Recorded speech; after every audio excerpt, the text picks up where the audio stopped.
Thank you all panelists, very enlightening, one and all. Would each of you, as I'd like to throw out the first question before opening it up, would each of you discuss whether you have encountered gender discrimination from the prevailing patriarchal leadership in the homeland and or the diaspora? And if so, if you could explain how this discrimination has affected your activities and progress as a woman, as a political activist. How have you dealt with it? Have you overcome it? Do you feel that these retrogressive practices, exclusion, chauvinism, have been equally visible in the Armenian setting as opposed to the non-Armenian setting? And what advice would you give, if any, to women who are facing exclusionary practices? Well, I'm going to, because I just went first, I would just like to go back to the 90th anniversary celebration of the Armenian genocide in St. Patrick's Cathedral, which is just mind-boggling to me. To sit there in the audience, where at least 50% of the audience was women, literally not one woman stood up and talked.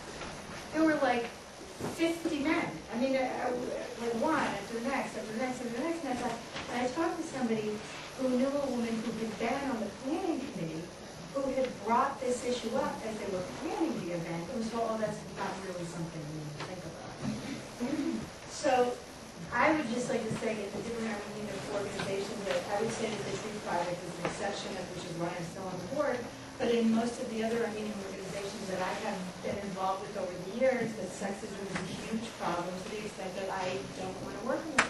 That's why the Armenian Tree Project is the only one I still work with. Right. Right. Which is, it's a totally different experience. I find it intolerable. Well, we might get more from the audience on that score, but I've been in Armenia for 5 years, and every day has been a struggle, really, in terms of my political work there. You have to understand that the party membership of the ARF is really no different from any other party membership from any other party in the country, because they're all products of the system. The men I'm talking about, and the women as well. I have found it to be extremely difficult to have anybody listen to me. And the only reason they do listen to me is because I'm a spiritual, because I'm a diasporan Armenian. If I was a local woman, a local Armenian woman, they would have thrown me out the door a long time ago because of what we've been trying to do. But I have that benefit of being a spiritual where they do give me some allowances. But again, why? I don't. That question I can't answer, but I know that it's very difficult for us to have our voices heard and for us to be able. Just to get funding for specific projects that we want to do, the committee that we have is very difficult. It's the societal perception that women should not be involved in politics, that a woman's place could be in culture, and it could possibly be in the NGO sector, but in politics. And those women that are there are perceived to be not feminine. They're perceived to be very masculine and just like men, because they have felt that they have to be like men in order to succeed. So women themselves, oftentimes the case is that a woman will not vote for a woman. But now we're seeing this trend change. We're seeing I would say the last year and a half, there seems to be a shift, because it has to come from the women doing it too. And I believe that's some radical action. That's our next step. So hopefully you'll hear about it. Call me, I'll organize a street demonstration.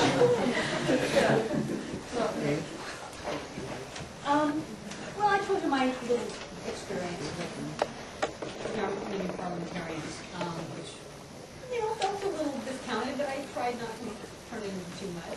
But I would say that I think there's some degree of sexism still just about everywhere, and it's pretty hard to get past it after, years and years and years of infiltration. I mean, it wasn't that long ago that in the United States women got the right to vote, so it's still quite a bit to get past. In the legislature in particular, I worked in the California legislature for 8 years, and sexual harassment is rampant, and people are completely silent about it, because if you report it, you're out the door. And so it's, and that's true of the entertainment industry too. The whole idea of the casting couch, it's like, and if you report it, you're out the door. So it's pretty bad out there in a lot of circles. I would say that women are still facing a lot of difficulties, and some combination of, both genders coming together and saying, no, we just can't have this anymore, but it's going to take to completely turn it around. May I just say something about that handshake? Because when I first moved to Armenia, my first experience was with the principal of our new school for the children, and he shook my husband's hand, and he just walked by me, and I thought it was, an insult to me, and it kept happening until I asked finally, why aren't the men shaking hands with me? And they said, oh, it's a sign of respect. And I said, why is it a sign of respect? They said that if I extend my hand, the man will shake my hand. But if I don't extend my hand, so now if I don't feel like it, I just sit there and I just let them shake their hand. I don't bother anymore. But in their way of thinking, whether that's correct or not, whether we accept it or not, whether we think it's right or not, in their way of thinking, that's a sign of respect, because if a woman does not. There's no doubt also an eye contact issue in Armenia, where, they'd be talking to my colleague, Who's a man? he was a man, and I but anyway, so I would say there's definitely a little bit of that sort of, I swear I'm here too. But So how much time do we have? We have about 12 minutes. Okay. So before I take the first question, I really did want to recognize someone, and that's Dr. Arlene Boski-Avakian, who is the author of Lion Woman's Legacy, an Armenian-American memoir, and she is also a professor of women's studies at University of Massachusetts Amherst. She has written a book which I found to be quite seminal in terms of gender issues and discussing feminism and lesbianism in an Armenian-American framework. So I'd like to recognize Dr. Arlene and ask her if she'd like to ask the first question. The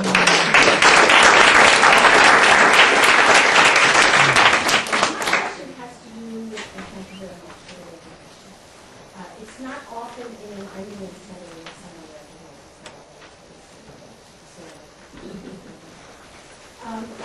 I wanted to ask, within the American context, what the panelists or the audience think is the effect of sexism? What is the effect of having more women on that, panel for the Armenian University? What's the effect on the community? I'll tell you what the effect is. It's that women don't see women as much value. Yeah, but what's the effect? Well, for What do you think the It's effect? a the effect disempowering effect. I think for me personally, it was a but I would encourage, the thing I'd like to say is just why should we come to you, join your group? How are you going to make it appealing for us to be there when we come, and then we're like treated with this kind of sexism? I just went to the California legislature, who's I call her Armenian, even though she's not Armenian, and I just would like to name her name because she's running for statewide office in California. Her name's Jackie Spear, and Jackie Spear is not to be messed with. And I just wanted to say that. She's just really an amazing Armenian woman. And this is a woman who is taking a stand for equality across the board. And running for lieutenant governor. Yes, in the back. Hi, my name is Suzanne Bakasian, and thank you for this forum to discuss gender and gender roles in Armenian culture. And I'm going to take this opportunity to mention the plight of gay Armenians and Who are not represented on any of the panels here today, anything. Right, The Armenians in the left, there's not one. And this is why I feel like, I have to stand up and say and offer to discuss LGBT issues with people here, and hopefully people, particularly the young people here, will go back home and talk to their parents about it. Just bringing it up, these are the baby steps that it takes to encourage acceptance and progressive ideals in the Armenian community. So if anybody would like to discuss gay issues or maybe talking points, I'm going to be out there by the table. I'd appreciate anybody who would take the opportunity to discuss gay issues within our culture. And just for the record, I'm very nervous about being in any kind of Armenian space as a lesbian. It's very difficult, and my heart races. And it's unfortunate because I miss my culture. I love my culture. And yeah, it's sad. Actually, I do have a question for Maria. I'm not sure if you do know of what's going on in Armenia in terms of gay the gay community, or you know, how it's treated, but I'd love to hear about. It's a very intolerant society. There's a growing sort of coming out of the closet community now of gays and lesbians. They have actually some clubs in some areas that they go to, but it is a very intolerant society, unfortunately. About how, Can you speak up? yeah, we're just talking about how engaging women into getting active. How about engaging men into eliminating discrimination against women? That's what the United Nations has done. That's what the Commission on the Status of Women has undertaken as one of the official solutions to discrimination. What's being done in Armenia by the government, by the civil society, and what is being done by the diaspora to go in there and engage men and boys at young You said age. Maria. What is being done to engage them at a young age in education, teaching them that these old, rigid societal constraints on women are wrong. What's being done?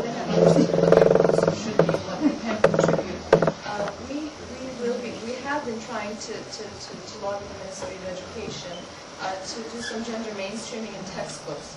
And because right now, because you have to understand it's a country in transition, and the curriculum even in the school system is constantly changing. For example, now they do have a class on human rights, they've just introduced religion. We also want to try and see if we can do some gender mainstreaming in the textbooks and to teach young little boys and girls that what a woman's place and discuss these little gender roles that we have presently. And that's where we want to do public service announcements, and that's where we want to really be able to, and we work with youth organizations and student organizations, and we work more with the boys, because the boys need more training than the girls. The girls are like on the ball, but This is going to be our last question, and then we've got to wrap up. How do you change the way that they think without emasculating them or shaking like the patriarchal core that our Armenian community has, like still empowering the men to empower the women or vice versa? Well, don't do what I did and beat them up. Okay, I'm sorry, I'm going to have to say something. It's terrible to interrupt the panel, especially this panel.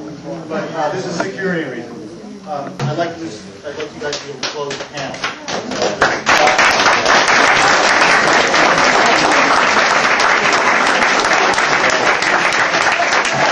If you would like to continue dialogue, we will be going to the Maya Lounge this evening, where many of us will be present, and the Armenians on the left